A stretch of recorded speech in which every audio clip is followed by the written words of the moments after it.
Today we're talking about something we all deal with: money. Specifically, I'm going to share some common money habits that are secretly keeping you broke. And don't worry, this isn't going to be one of those judgmental, you're doing life wrong kind of chats. We've all been there, and the goal today is to help you spot those habits and turn them around. Alright, let's start with the big one: living paycheck to paycheck. Listen, if this is you, don't feel bad. A ton of people are in this boat, and sometimes it feels like you don't have a choice. But here's the thing: living paycheck to paycheck keeps you in survival mode. You're constantly hustling to make it to the next payday without thinking about long-term goals. One way to break this cycle? Start small. Try saving just 5% of your income, or even $10 a week. I know it doesn't sound like much, but it's about building the habit. Once you get used to setting money aside, you'll feel less trapped by your next paycheck. Next up, let's talk about our best friend and worst enemy: credit cards. Swiping your card for every little thing can feel so easy, but the debt piles up fast. And that interest? Yikes. It's like paying for the same thing twice or more. Now, I'm not saying you should never use credit cards. They can be super helpful for building credit and earning rewards, but if you're not paying off the full balance every month, those interest charges are basically stealing from your future self. Here's a tip: treat your credit card like a debit card. Only spend what you already have in your bank account. Now let's be honest, when's the last time you sat down and made a budget? Or have you ever made one? It's okay, budgeting sounds boring and restrictive, but honestly, it's the opposite. A budget isn't about saying no to things.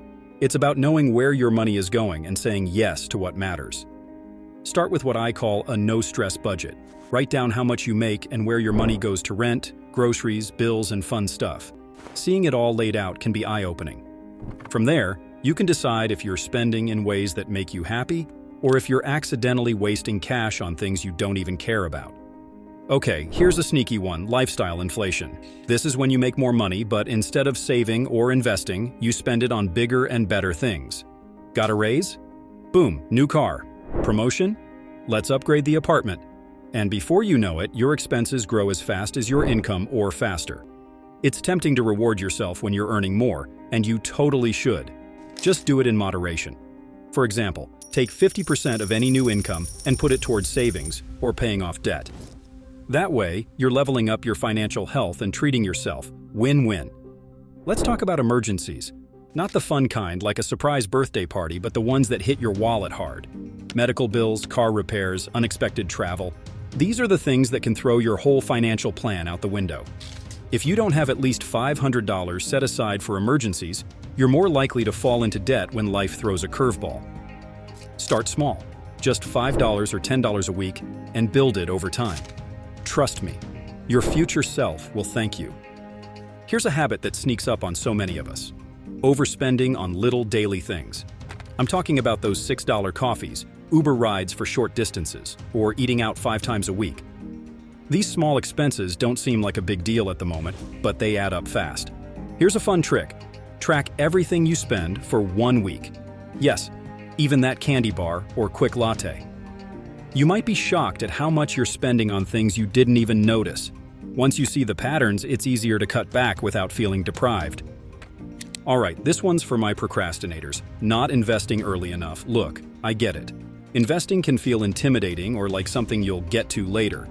But here's the secret: the earlier you start, the easier it is to grow your wealth. It's called the power of compound interest. Even if it's just $20 a month in a retirement account or index fund, it adds up over time. Waiting too long to start means you'll have to save way more later. Start now, even if it's small.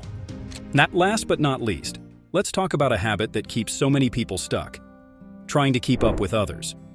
Whether it's your friends, coworkers, or those Instagram influencers with the perfect vacations, trying to match someone else's lifestyle is a fast track to being broke.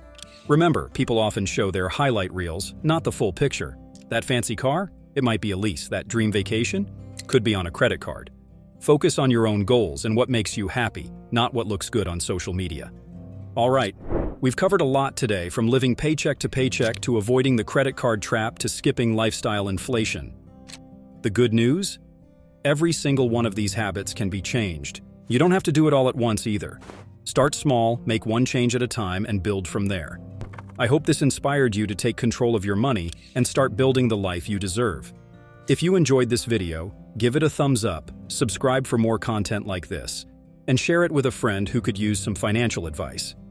Let me know in the comments down below, and what money habits are you trying to break? Alright, thanks for watching, and I'll see you in the next video.